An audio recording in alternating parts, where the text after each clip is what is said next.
this is a no context video, but this is a video I'm making because I want something that I can look back at years from now, and I'll be proud of myself. I'll be proud of the decisions that I'm taking, no matter how hard they are currently. And I say they're very hard decisions. You'll find out later much in this video.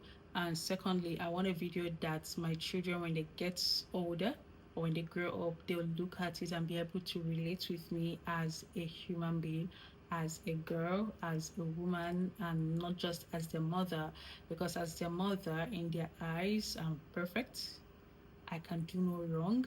I can make no mistakes. I've got the answers. I am just. I'm just a perfect person in their eyes, but I am very, very far from being a perfect person. I make mistakes. I am unsure of myself sometimes. I do things I consider right, but at the end of the day, they might not just be right. And even though I do not on my own intentionally go after people or do something wrong, but I still know that some of my decisions are not like 100% the best, but I do the best I can at different times, which is my current situation, which is why I'm making this video. I am currently 2 months postpartum, and it's been a long ride. It's been a long journey, and currently I'm also running my MBA and preparing for my exams for that. And also enrolled in some certification courses, because I'm trying to gain as many skills that are relevant to my industry and to the time we are living now, as many as possible. And why it might appear that it's a lot going on at the same time, I did some of these things because one, I know that at this point in my life I'll be a little bit not engaged. And weirdly, I am that kind of person that if I'm not actively engaged, like if I'm not onto something, if I'm not on a project, I tend to feel depressed. I tend to feel like I'm worthless, right? I tend to feel like nobody has a need for me. And if nobody has a need for me, then what am I doing in life? I tend to go down a rabbit hole that I do not want to go into. So I decided to pick up on some of these things. But what I did not factor in is that life happens, right? Some of the courses, some of the things that I'm engaged in right now, they all sort of decided to have a meeting to combine and decide that this month is a month where everything is going to happen at the same time. I have tests, I have exams, I have papers to write, I have like several deadlines, things to do, coupled with the baby that I have. And interestingly, this is that baby that I have that I do not have anyone at home that is nursing me. And if you're from Nigeria or the Igbo tribe in Nigeria, it's something we call omugo, which is a postpartum care that is usually given to a newly born woman, either by her mother or an elderly woman in her family. And I do not have anyone with me right now. Reason being that my mom is out of the country, and it's just what it is right now, right? So, oh, my mother-in-law is late, so she couldn't come. Yeah, so that is that. So it's just me, doing everything as much as I can alongside my partner. So that is that. So it's a lot. If you look at my eyes, you'd see that they're a bit dim. That is because for the past few days that I've not been sleeping at night. Baby has decided to alternate her routine. So she sleeps throughout the day and then sleep and she's awake at night. So moving away from all of these things, I'm also at that phase in my life where I am having fun with myself. And when I mean fun, I am being vulnerable to myself. I am being open. I'm telling myself the hard truth. One of the hardest things we can do as human beings is tell ourselves the truth. We can actually consult for people, pick out truth from their lives, tell them the blunt truths. This is where you're getting it wrong. This is where you're getting it right. This is what you should do. But when it comes to ourselves, we tend to be blind. We try to see ourselves as perfect people. But recently, because of something that I'm currently going through, maybe because I'm home, I'm doing things by myself or whatever. I don't know why that is, but I've become vulnerable with myself, which is something I've not done in a very long time. I'm not sure I've done that in my life at all. I've begun to tell myself the truth. I've begun to notice patterns in my life. I've begun to notice things, habits that I'm doing and the consequences of those habits. For instance, I've learned that Me myself, I have a very bad money relationship. I have a very bad attitude when it comes to money. I do not have a healthy relationship or healthy idea about money, right? That doesn't mean that I am frivolous with my spending or that I do not keep account of my money. I keep too much account of my money. Like for every dime that leaves my pocket, I trace it and I track it. But that is not it. When I say I do not have a good relationship with money, I'm talking about the fact that I project a certain bias about money on other people, and this affects my life and my career. For instance, if I'm going through like a financial problem or a financial difficulty, like if I'm broke, I assume that every other person is broke. And this affects me because, as a creative person that I am, as a business person that I am in my career, it makes me not to take risks that I should take. For instance, earlier this year or last year, I wanted to set up a business, fashion business. But I came into this year with the whole policy, inflation, whatever that is happening in Nigeria. Money is tight. If you're in Nigeria, you would know that, we're experiencing a level of hardship than whatever, especially for those of us millennials. It's like we've never caught a break since we were born. It's from one wahala to the other. And I'm thinking to myself that this is a very bad time to set up a business, right? Because I am prioritizing other things in my life because of my financial situation, and I'm projecting that onto other people. I'm assuming that they're not going to make purchases, they're not going to make fashion purchases or whatever because we are all broke. Like I'm assuming that it's a communal thing that, since I am broke, or since I'm not so buoyant, or since, I'm sort of streamlining my expenses and all that the entire population are going through the same thing. And then when it comes to business as well, when people come, and I can't even put out a right figure to something because, I'm already projecting that this person may not be able to afford this. And most times it is not correct because what people spend their money on is what they consider priority. And for the love of God, we are not all the same. We are not all the same. I mean, we have different personality, we have different tastes, we have different dreams. I mean, for a lot of people, this year was the year that they're gonna, be a fashion killer, and no matter what, they must achieve their goal. So who am I to project my own insecurities, financial insecurities on them, right? So that was one thing I noticed about myself, and I began to work. I'm starting to work on it. I'm not yet there, but for the fact that I've been able to put a name to it, I put it down on a paper, say this is something that is wrong.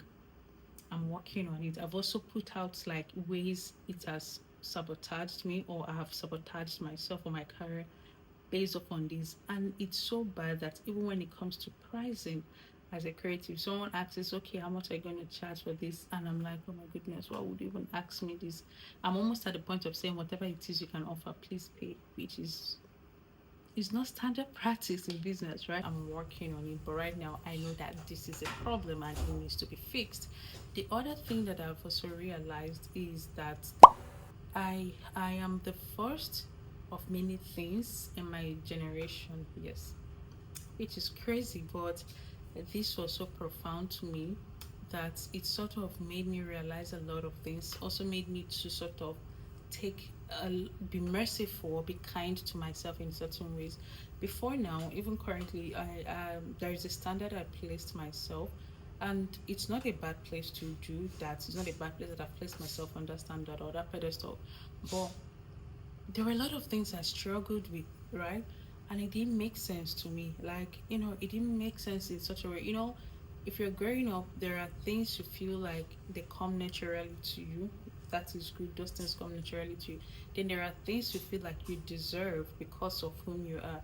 A typical example would be like if you grew up as an intelligent child in your primary school, nursery school, and maybe junior secondary or even secondary, third secondary, you are like a brilliant person, and then for some reason you get out of life and you feel like because you've been an A student all through, you deserve the corner office, you deserve the highest B salary or profit, you deserve to live in the coolest part of the town because I mean you've been the cool kids academic wise and all that. You just feel entitled to those things, right? So that was me when it came to certain aspects of my life. But recently I've, when I sat with myself and began to do this cross examination, reflection, and all that, I realized that one, life doesn't work like that. That is one. Secondly, even if it works like that, there is a lot of factors that help or that puts people in those positions, right? The fact that you are the best graduating student does not automatically mean that you work at the best corner office or Fortune 500 companies, right? There are people who didn't even bother coming to class that are CEOs or COOs in those Fortune 500 companies. And the reason is because their fathers are there or their uncles are there or that company, it's even that their family business, right? And no matter how much you want to interpret it or curse out that life is so unfair, yada yada yada, that is just how life is. So it took me a very long time to come to terms with things like this. And that was when I now sat with myself and I said, okay, maybe there are a lot of privileges I may not enjoy as a human being, as a girl, as a Vera that I am currently, simply because I now looked back. I am the first of many things in my generation, right? So what that means is that if I'm gonna hustle differently. I'm gonna work differently. I'm going to dream differently because when you're the first of many, you're carrying a lot on your back and you're also carrying a lot in your front. A lot in your front in the sense that you're gonna make way not just for yourself but for the people coming after you. So I'm thinking my children. So there are certain mistakes I can't be caught making. There are certain things I can't be caught doing, right? When I realized, I was like, what? I began by forgiving myself because, like I said, I beat myself up so much. I'm so self-critical. If something doesn't work out, I need to, like, you know it takes me a while to let go, but right now I let go of a lot of things and I began to rewire myself, rewire my brain, rewire how I think, rewire. It's a work in progress. I'm not yet there, but like I said, the realization was just for it for me. It was like it's a first step in the right direction for me because it has made a lot of things easy. It has made a lot of things glaring for me. And I don't know why I started doing this now. Maybe it could be maturity, it could just be divine intervention, it could just be timing. I don't know, but whatever it is, I'm so grateful that I'm learning myself. I'm being vulnerable with myself. I'm telling myself the truth. Even the places where I messed up, I'm like telling myself, Vera, you didn't do this right. You should have done this better. I shouldn't have allowed this person to have influenced this. Things like that. And I'm loving every part of it. Finally, the thing that I'm also doing now is that I'm beginning to reconnect and rebuild my relationship with God. Yes, I am praying, and even yesterday, I had to get myself a new Bible and got to the chaplet rosary. I'm a Catholic, or I was born Catholic, so I'm also, living slowly but learning to appreciate the little things in my life as opposed to chasing the fast things. Like I'm beginning to be more conscious of myself. I'm beginning to be conscious of my days. I'm beginning to be conscious of the little things. Unlike before, I focused more on the big goals, on the big things. What did I achieve today? What deal did I close? How much did I make in revenue? How many subscribers? How many Ds? How many channels did I set up? It was just the big thing. If it's not big, I don't care. I don't even care about what makes me happy as an individual. I don't even care about the little things that compound because life as human beings, we're made up of different things, the different particles that make up the me, and also in our life, in our outcomes, the things that will come out for us as outcome that influence who we are or how we operate are also a collection of little things, right? So those little things before now I didn't pay attention, but right now I'm beginning to pay attention. I'm beginning to fix some things and say, okay, this is my type of person, this is how I want to be seen, this is what I want to be known for, this is what I'm pursuing. And it's been helpful because it filters off noise, especially in this age we are living that is information overload. There's a lot of information out there. You open your Instagram, so many content creators, so many masterclass tutors teaching this, asking you to comment links so they can send you link. And how many can you read? How many can you really practice? You open TikTok, is the same thing. You open Twitter, is the same thing. You open Facebook, is the same thing. You go back to WhatsApp, is the same thing. So you need to filter your life. You need to filter the things you assimilate, the things you consume, so that you know that you can consistently build on this and make the best out of it. So that is why I'm saying I'm putting this out here as the time that I'm rediscovering myself, taking conscious effort into building myself into the person, the kind of person I want to be. Because I listened to a very smart woman that I love, and she said that you can't spend your life sleeping and then waking up and wondering, how did I land here? No, I cannot do that anymore. Although I did that before, but I didn't know I was sleeping through, because I was actively chasing goals. I was vigorously, you know, I had dreams, very big dreams, and I still have them. But right now, there's a different pattern, there's a different intentionality, there's a different consciousness to it. So that is that. So my MBA is still on, my baby's still here, other courses I'm taking is still here, my vulnerability moment is still here. I'm learning, relearning, and hoping to become a better version of myself. And if I continue on this trajectory, I'd want to, in the next 3, 4, 5 years down the line, to come back to this video and see the growth, how much my life has changed, how much I've been able to achieve. And even if it's not material wise, like as a person, how have I grown self-conscious? How have I become more empathetic? How have I even become a more confident person that finds joy in her own skin, do my own thing, that even if I lose everything I have and it's just me with myself, how happy would I be with myself? So that is that. Like I said, this is a no context video. I'm just vlogging, dropping my online journal, and hoping that in years to come, Vera would look back and say, thank you for taking this step. Yeah.